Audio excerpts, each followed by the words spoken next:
너는 남은 일을 정리하고 내가 명한 대로 각 성에 장로들을 세우게 하려 함이니 책망할 것이 없고 한 아내의 남편이며 방탕하다는 비난을 받거나 불순종하는 일이 없는 믿는 자녀를 둔 자라야 할지라. 장로의 이 자격을 이야기하면서 방탕하다는 비난을 받거나 불순종하는 일이 없는 믿는 자녀를 둔 자라야 할 거다, 이렇게 얘기를 하고 있습니다. 이 말씀을 보면서 자녀들의 믿음에 대한 책임이 부모에게 있음을 간접적으로 말하고 있는 것을 알게 됩니다. 우리 모두는 자녀들이 온전한 믿음 속에서 하나님으로부터 많은 복을 받아 이 땅에서 잘 살기를 소원하고 있습니다. 이것이 우리가 기도할 제목이고 또 우리 자녀들에게 어떤 교회를 남겨줘야 하는가 하는 그런 고민하는 그런 문제일 것입니다. 사랑하는 성도 여러분, 일본 한인교회는 어떤 비전을 갖고 있습니까? 자녀들에게 어떻게 믿음을 전수하고 있습니까? 오늘 본문을 보면 말이죠, 다윗도 이와 같은 문제에 당면한 것 같습니다. 사울 왕이 실패한 민족 통일을 효과적으로 완성한 다윗은 이스라엘의 대적들을 무너뜨리고 하나님께서 아브라함에게 약속하신 땅을 모두 차지하였습니다. 다윗은 신정국가의 상징으로 예루살렘에 하나님의 전을 짓기 위해서 법궤를 옮기고 재물을 모아서 성전 건축을 준비하였습니다. 다윗은 하나님 나라를 세우기 위한 모든 것, 온 나라 백성들의 영적 부흥으로부터 성전 건축 자재까지 다 준비하였습니다. 성전의 청사진이 준비되었고 건축 자재까지 다 준비하였습니다. 그런데 그에게 부족한 것이 하나 있었습니다. 그것은 그에게는 세월이었습니다. 세월이 그를 기다려주지를 않았습니다. 하나님께서 다윗을 막으셨습니다. 하나님께서는 다윗의 아들 솔로몬에게 건축하도록 명령하였던 것입니다. 오늘 본문 1장과 2절을 보니까 바로 그렇게 말씀을 하고 있는 것이죠. 그러니까는 다윗이 죽는 날이 임박함에 내가 이제 세상 모든 사람이 가는 길로 가게 되었다 하면서 다윗은 솔로몬에게 유언을 하고 있습니다. 너는 힘써 대장부가 되어라. 대장부가 되라 하니까 일본말로 그냥 다이조부라 이런 말로 생각이 되는데요. 사실 대장부다 하는 말이 무슨 뜻입니까? 우리말로 생각을 한다면은 대장부, 책임 있는 자가 되라. 그렇죠? 오늘 본문의 3절의 말씀이 아주 구체적으로 설명이 되고 있는 것입니다. 내 하나님 여호와의 명령을 지켜 그 길로 행하여 법률과 계명과 율례와 증거를 모세율법에 기록된 대로 지키라. 그러하면 내가 무엇을 하든지 어디로 가든지 형통하리라. 이렇게 말씀을 하고 있습니다. 근데 이 말씀은 40년간 광야 생활 후 모세가 죽자 그를 이어서 가나안 정복할 여호수아에게 격려하는 하나님의 말씀과도 흡사합니다. 여호수아서 1장 7절의 말씀이 되겠는데요. 한번 보시죠. 1장 7절과 8절의 말씀. 오직 강하고 극히 담대하여 나의 종 모세가 내게 명령한 그 율법을 다 지켜 행하고 우로나 좌로나 치우치지 말자. 그리하면 어디로 가든지 형통하리니 그 율법책을 내 입에서 떠나지 말게 하여 주야로 그것을 묵상하여 그 안에 기록된 대로 다 지켜 행하라. 그리하면 내 길이 평탄하게 될 것이며 내가 형통하리라. 이렇게 말씀하고 있습니다. 우리가 자녀들에게 전해줄 그런 이 말씀과 똑같은 말씀입니다. 한 세대가 지나면 또 한 세대가 옵니다. 믿는 자들은 오는 세대에게 신앙을 넘겨줍니다. 다윗 역시 믿음을 전수하고 있는 것입니다. 그런데 다윗은 믿음뿐 아니라 하나님의 언약도 전수하고 있습니다. 오늘 본문 4절의 말씀이 바로 그런 말씀이죠.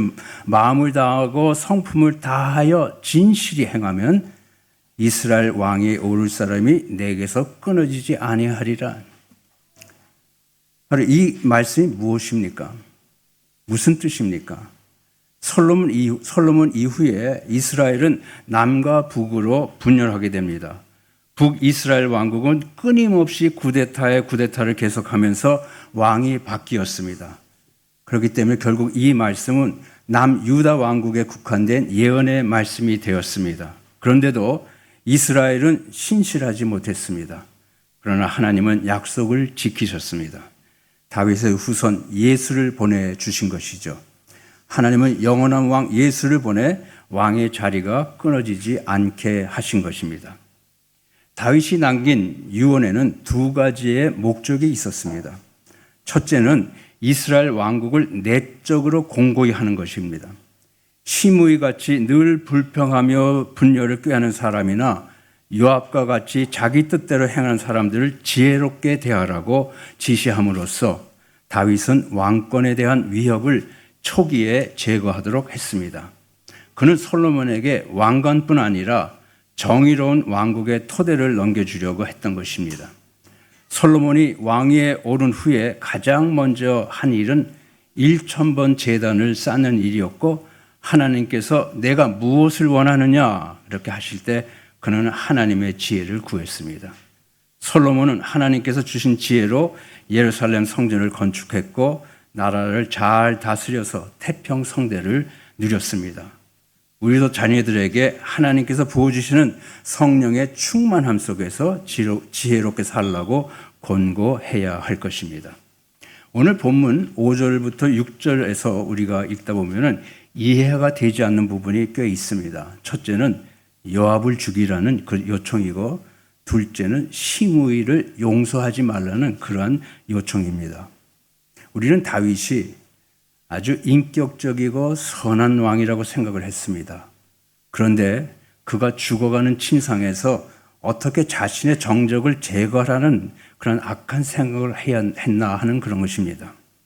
다윗은 사울 왕의 매장하고 아주 살인적인 추격에도 너그럽고 신앙적으로 대응한 믿음이 아주 깊은 사람이었습니다. 시편에서 보여주는 기도나 사무엘서 곳곳에서 그의 깊은 영의 소리를 우리는 들어왔습니다. 그런데 죽는 마당에서 과거 자신의 정적들을 용서하기보다는 제거하라는 요청을 하고 있는 것입니다. 이것은 다윗이 아닌데 하는 그런 생각이 되면서 이해가 전혀 되지 않는 말씀입니다. 자신이 왕으로서 모든 권력을 쥐었을 때 자신의 뜻대로 할 수 있었을 텐데 말입니다. 다윗이 늙어가면서 마음이 아주 좁은 할아버지로 변한 것이 아닌가 하는 그런 생각이 들기도 합니다. 그런데 사실 그때 상황을 돌아보면은 다윗은 자신의 감정보다는 왕국의 안정을 우선시했던 것을 우리는 알게 됩니다. 요압은 다윗이 믿고 의지했던 총 37명의 용사 목록에 그 이름이 없습니다. 그것이 사무엘하 23장 8절부터 39절 말씀이 되긴 하는데, 여러분께서 시간이 되면 한번 읽어보시기 바랍니다. 사무엘하 23장의 말씀입니다. 그는 다윗이 늘 경계했던 인물이었고 파워가 너무 커서 그를 제거하려다가 나라가 흔들릴까 걱정을 했기 때문에 다윗은 그대로 놔둔 것입니다. 그런데 요압이 다윗의 아들 아도니아와 연합하여서 솔로몬을 반대하고 나섰던 것입니다. 반란을 꾀한 것입니다. 또한 시므이는 압살롬의 반란을 피해서 도망하는 다윗에게 욕설을 퍼부었던 자입니다. 그런데 그 시므이가 반란이 평정되어서 돌아오는 길에 다윗 앞에 나타나서는 용서를 빌던 아주 교활한 자였습니다. 다윗은 화목할 날에 그의 생명을 빼앗는 일은 옳지 못하다고 하나님께 맹세하면서 용서해 주었습니다. 그러나 새롭게 시작되는 솔로몬의 왕국에 피해가 되고 어려움을 줄 문제점들을 제거하는 것이 왕국에 도움이 될 것이라고 생각하고 이를 권고하고 있는 것입니다. 그런데 오늘 본문의 6절과 9절에서 이러한 말씀을 하고 있습니다. 6절에서 내 지혜대로 행하여 이렇게 말하고요. 9절에는 너는 지혜 있는 사람이므로 하고 있습니다. 무슨 말입니까? 감정대로 행하지 말고 하나님의 지혜를 쫓아 행하라는 말씀입니다. 솔로몬은 1000번제를 드리며 하나님께 백성들의 송사를 듣고 분별하는 지혜를 구했습니다. 그리고 그는 하나님께서 주신 지혜롭고 총명한 마음으로 나라를 다스렸던 것입니다. 솔로몬을 평화의 왕이라고 부르죠. 솔로몬 때 나라가 평화롭고 경제적으로 번영했습니다. 이 다윗의 두 번째 목적은 언약적 신앙을 전달하는 것이었습니다. 다윗은 영적 유산을 남기기를 원했습니다. 그는 솔로몬에게 하나님을 사랑하고 말씀에 순종하라고 당부하면서 다윗 가문에 주어진 언약이 이어지기를 바랬던 것입니다. 그것이 바로 오늘 본문 4절의 말씀이죠. 그 말씀은 하나님께서 나단 선지자를 통해서 전해주시는 언약의 말씀, 바로 나단의 신탁이라고 할 수도 있는 말씀입니다.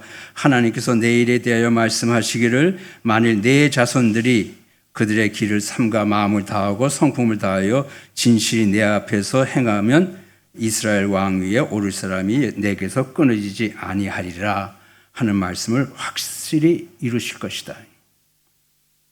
우리가 사무엘하 7장 12절부터 16절까지 말씀을 보면요, 그것이 바로 하나님께서 나단을 통해서 이 다윗에게 약속하신 언약의 말씀입니다. 그 한번 보시죠. 여호와가 너를 위하여 집을 짓고 내 수완이 차서 내 조상들과 함께 누울 때 내가 내 몸에서 내 씨를 내 위에 세워 그의 나라를 견고하게 하리라. 다윗 왕국을 견고하게 하겠다. 그는 내 이름을 위하여 집을 건축할 것이고 나는 그의 나라의 왕위를 영원히 견고하게 하리라. 나는 그에게 아버지가 되고 그는 내게 아들이 되리니 그가 만일 죄를 범하면 내가 사람의 매와 인생의 채찍으로 징계하려니와 내가 내 앞에서 물러나게 한 사울에게서 내 은총을 빼앗은 것처럼 그에게서 빼앗지는 아니하리라. 내 집과 내 나라가 내 앞에서 영원히 보존되고 내 왕위가 영원히 견고하리라 하라. 이렇게 나단에게 다윗에게 하라 이렇게 말씀을 하십니다. 그 말씀 중에서 특히 14절에 나는 그에게 아버지가 되고 그는 내게 아들이 되리라 하는 그 말씀이 있습니다. 바로 이 말씀이 우리가 흔히 이야기하고 있는 이 나단의 이 신탁이다 이렇게 얘기를 할 수가 있는 말씀이죠. 그러니까는 이 14절에 나는 그에게 아버지가 되고 그는 내게 아들이 되리라. 종주협정이라고 얘기하는 그 법적 용어입니다. 우리가 우리 출애굽기에서 보면은 하나님께서 시내산에서 이스라엘은 나의 백성이고 나는 이스라엘의 하나님이다 하는 말씀과 같은 그 종주협정과 같은 말씀으로 하나님께서 다윗의 아들과의 그런 종주협정을 일종의 이루시는, 그러니까 다윗의 아들을 나의 양자로 삼겠다 이렇게 말씀하시는 것과 똑같은 이야기가 되는 것이죠. 그것이 바로 하나님의 일방적인 카비넌트 언약이라고 얘기할 수가 있는 것입니다. 그러니까 진실이 행하면 이스라엘 왕위에 오를 사람이 내게서 끊어지지 아니하리라.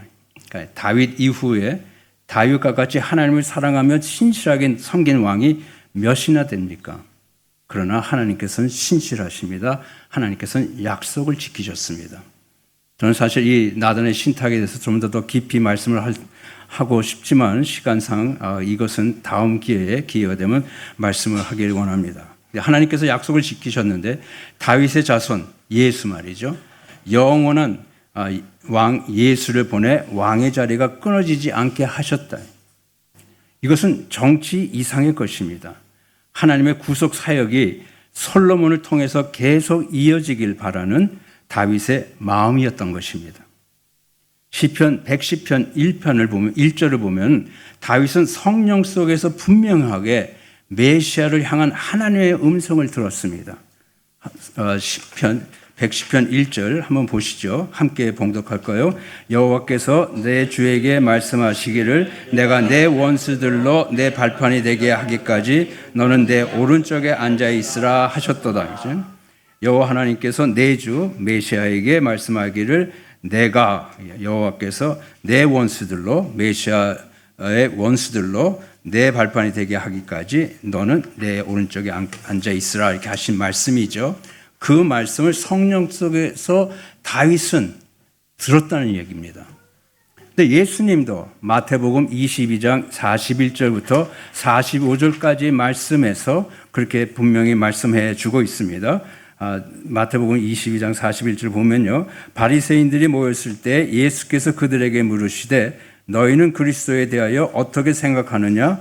누구의 자손이냐? 대답하되 다윗의 자손이니이다. 이르시되 그러면 다윗이 성령에 감동되어 어찌 그리스도를 주라 칭하여 말하되 주께서 내 주께 이르시되 내가 내 원수를 내 발 아래 둘 때까지 내 우편에 앉아 있으라 하셨도다 하였느냐? 다윗이 그리스도를 주라 칭하였은즉 어찌 그의 자손이 되겠느냐 하시니 이렇게 말씀하십니다. 다윗이 메시아를 위대한 분, 즉 하나님으로 인식했음을 예수님께서 말씀해 주고 계신 것입니다. 그 예수께서 장사된 지 사흘 만에 부활하여서 제자들 앞에 나타나셨습니다. 그리고 말씀하신 것이 마태복음 28장 18절 말씀이죠. 예수님께서 바로 다윗의 자손 하나님께서 약속하신 메시아이신 예수님께서 말씀하시기를 하늘과 땅의 모든 권세를 내게 주셨으니 라고 말씀하십니다. 무슨 말씀입니까? 하나님께서 메시아로 오신 예수께서 세상 만물 위에 왕으로서 왕의 자리에 앉게 하셨다고 하신 것입니다. 바로 나단의 신탁과 시편의 예언의 말씀들이 바로 성취됐다는 말씀과 똑같은 것이죠.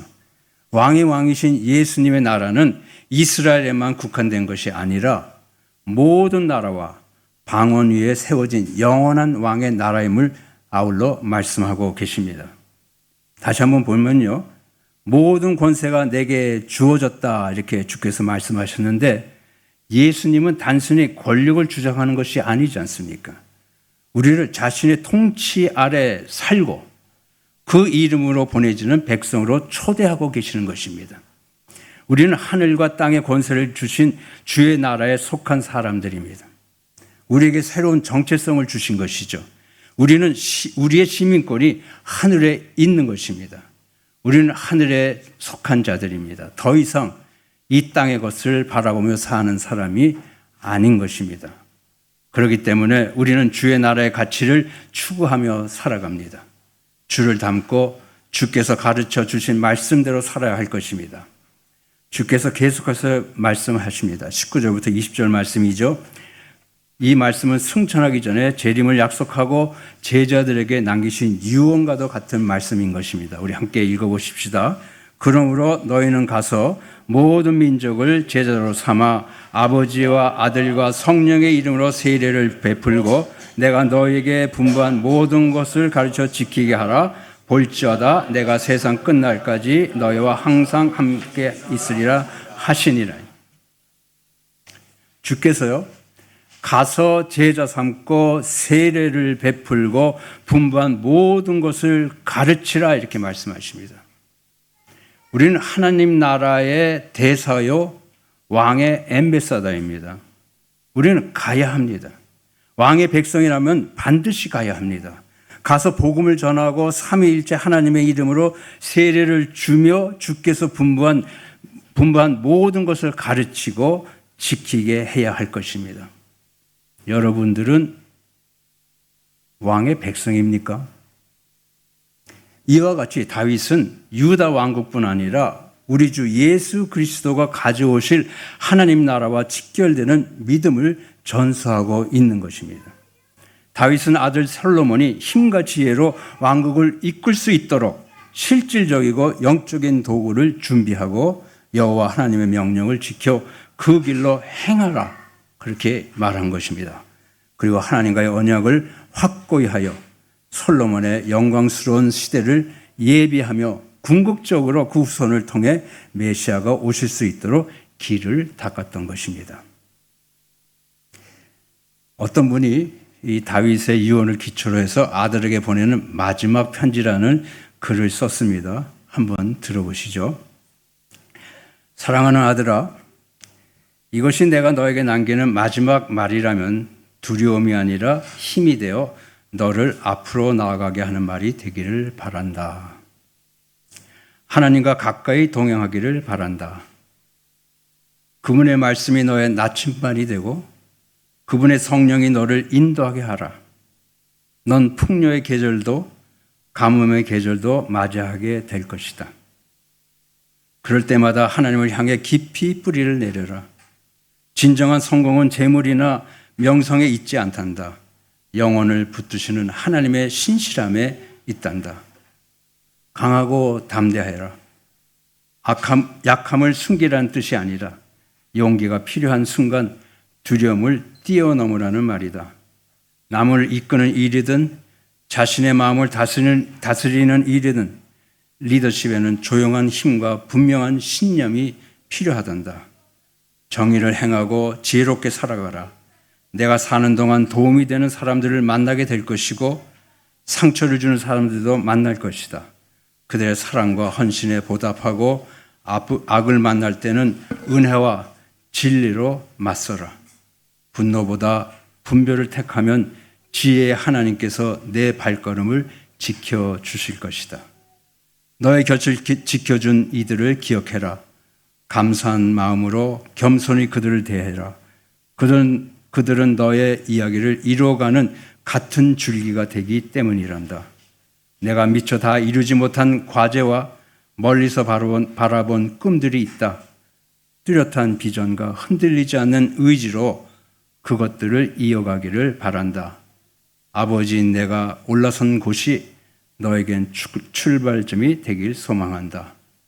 끝으로 아들아, 내가 어떤 사람이 되든지 아비인 내가 볼 수 없을지라도 지금 이 순간에도 너와 함께 하시는 하나님을 신뢰하고 그분의 마음을 담는 사람이 되길 바란다. 사랑하는 아들에게 아버지가. 여러분 혹시 유언장을 써본 적이 있습니까? 아직 젊으니까 생각도 안 해봤겠죠? 한번 써보세요. 자녀들을 바라보면서 자신의 믿음을 돌아볼 수 있는 좋은 기회가 될 것입니다. 자, 그러면 우리는 자녀들에게 어떤 믿음을 전수해야 할까요? 한사랑교회는 어떤 비전을 갖고 있습니까? 일본 한인교회는 이민교회라고 보기보다도 한국인 교회라고 하기도 쉽지가 않습니다. 정거장, 액기 같은, 스테이션과 같은 교회, 무엇을 기다리고 있는 교회, 무엇인가를 준비하고 있는 교회, 그렇게라고 말하면 될까요? 우리의 문제는 이곳에 남아 죽을 때까지 교회를 섬기며 자녀들이 믿음 위에 살도록 돕겠다는 분들이 많지 않다는 것입니다. 자녀들이 다 자라고 시집 장가 가면 한국으로 돌아가겠다는 분들이 의외로 많습니다. 이유야 어떻든 간에 말이죠. 이런 독특한 환경 속에서 어떠한 교회로 세워져야 하늘의 시민권을 가진 자들의 교회가 되겠습니까? 우리가 한 가지 꼭 기억해야 할 것이 있는데요. 그것은 실존하는 하나님을 믿고 섬긴다는 사실입니다. 미래에 오실 하나님을 섬기는 것이 아니라 또는 과거에 섬겼던 하나님을 섬긴 것이 아니라 현존하는 지금 이곳에 우리와 함께 계신 주님을 섬긴다는 사실에 우리의 믿음의 초점이 잡혀져 있어야 합니다. 보세요. 마태복음 28장 20절의 그 말씀이죠. 볼지어다. 내가 세상 끝날까지 너희와 항상 함께 있으리라. 세상 끝날까지 무슨 말입니까? 언제나라는 말 아닙니까? 내가 세상 끝날까지 너희와 항상 함께 있으리라. 그러니까 언제든지 우리가 어느 곳에 있든지 주님께서 지금 이곳에 함께 계시겠다는 약속의 말씀입니다.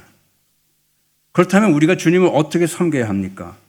우리의 최선, 즉 우리의 마음과 성품과 힘을 다하여 주님을 사랑하고 섬겨야 합니다. 지금요. 지금 이곳에서요. 우리의 주님은 가상적인 미래나 지나버린 옛날에 계신 것이 아니라 지금 이곳에 우리와 함께 계신다는 말씀입니다. 이것이 우리에게는 힘이고 은총입니다. 주님이 우리와 함께 계시면 우리는 세상으로부터 구별되어서 하나님의 것이 된 은총 입은 자가 되는 것입니다. 우리의 인생의 최고의 가치는 주께서 함께 하심에 있습니다. 이것이 우리가 세상과 구별될 이유인 것입니다. 저는 우리 자녀들에게 이 은총의 특권을 무엇보다도 먼저 가르쳐야 한다고 생각합니다. 우리를 세상에서 분별하여 하나님 것으로 삼으시고 항상 함께 하신다고 약속하신 주님을 믿고 따르라고 가르쳐야 할 것입니다. 그러니까 지금부터 주의 말씀에 귀 기울이고 지켜 행하면 주께서 맡기신 사명을 잘 감당할 수 있습니다. 그리고 한국으로 돌아갈 날이 오면 교회에선 선교사로 준비시키고 파송하는 것입니다.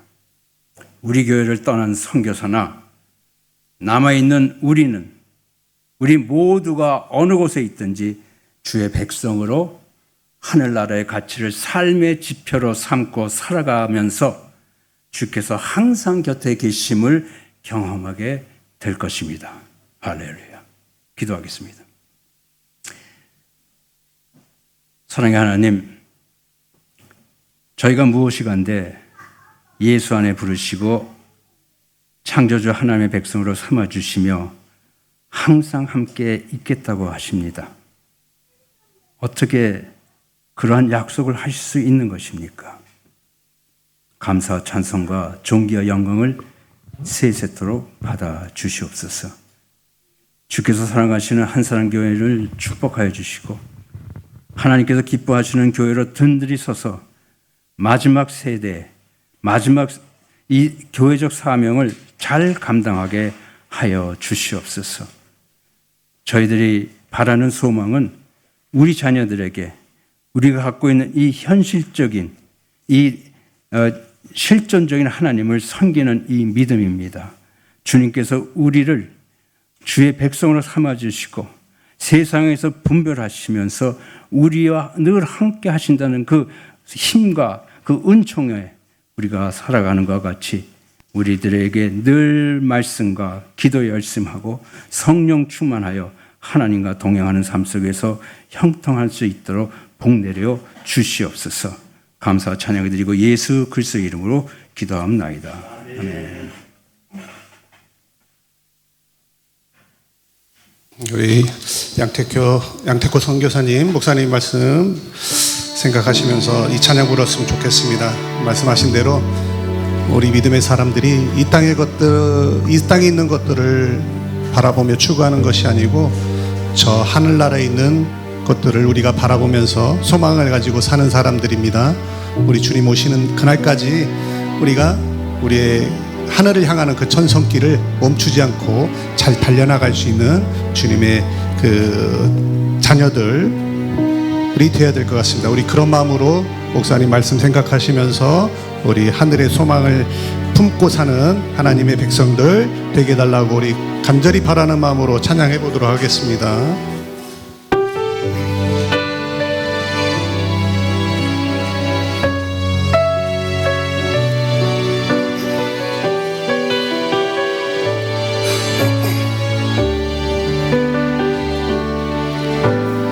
지금은 비록 땅을 벗하며 살지라도 내 영혼 저 하늘을 디디며 사네.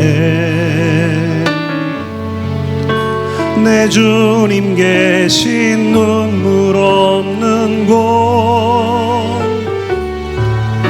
저 하늘에 숨겨둔 내 소망이네. 보고픈 얼굴들 그리운 이름들 많이 생각나. 때론 가슴 터지도록 기다려지는 곳. 내 아버지 너른 품날 맞으시는 저 하늘에 쌓둔 내 소망인데 나 지금은 지금은 비록 땅을 못하며 살지라도 내 영혼 저 하늘을 디디며 사네.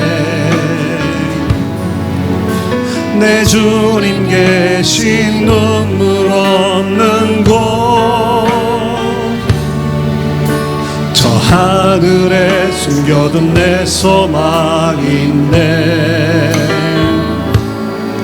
보고픈 얼굴들 그리운 이름들 많이 생각나.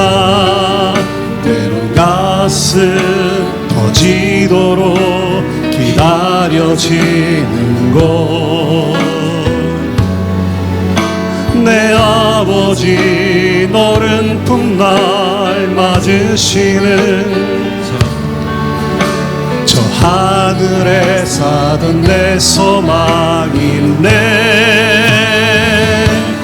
주님 그 나라에 이를 때까지 순례의 걸음 멈추지 않으며, 어떤 시련이 와도 나 두렵지 않네. 주와 함께 걷는 이 길에 주님 그 나라에 그 나라에 이를 때까지 순례의 걸음 멈추지 않으며, 어떤 시련이 와도 나 두렵지 않네. 주와 함께 걷는 이 길에 우리 보고픈 얼굴들 그리운 이름들 많이 생각나. 때론 가슴 터지도록 기다려지는 곳. 내 아버지 넓은 풋날 맞으시는 저 하늘에 사둔 내 소망인데, 주님 그 나라에 이를 때까지 순례의 걸음 멈추지 않으며, 어떤 시련이 와도 나 두렵지 않네. 주와 함께 걷는 이 길에 주님 그 나라에 이를 때까지 순례의 걸음 멈추지 않으며, 어떤 시련이 와도 나 두렵지 않네. 주와 함께 걷는 이 길에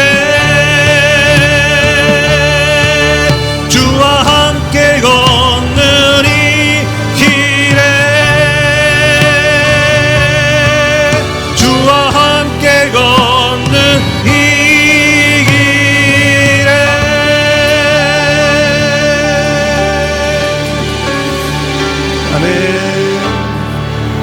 우리 주 하나님 독생자 예수, 우리 1, 2, 3절 또 묻고 후렴하겠습니다.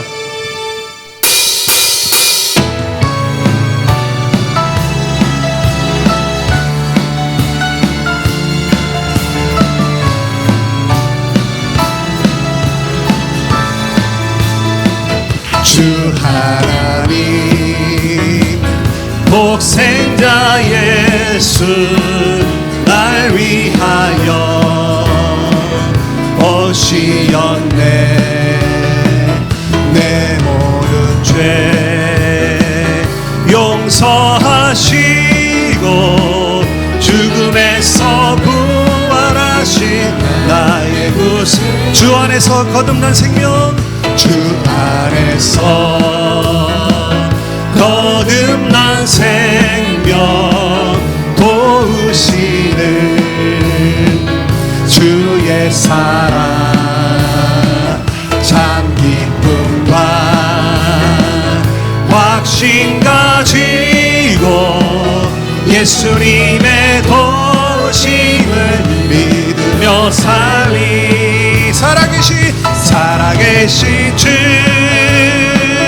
나의 참된 소망 걱정 근심 전혀 없네 사랑의 주 내 갈 길 인도하리 내 모든 삶의 기쁨 내 충만하네 그 언젠가 주 될 때까지 주를 위해 싸우리라 승리의 길 멀고 험해도 주님께서 나의 앞길 지켜주시리 살아계신 주 나의 참된 소망 걱정 근심 전혀 없네 사랑의 주 내 갈 길 인도하리 내 모든 삶의 기쁨 내 충만 우리 다 같이 일어나셔서 살아계신 주 나의 참된 소망 걱정 근심 전혀 없네 사랑의 주 내 갈 길 인도하리 내 모든 삶의 기쁨 내 충만하네 내 모든 삶의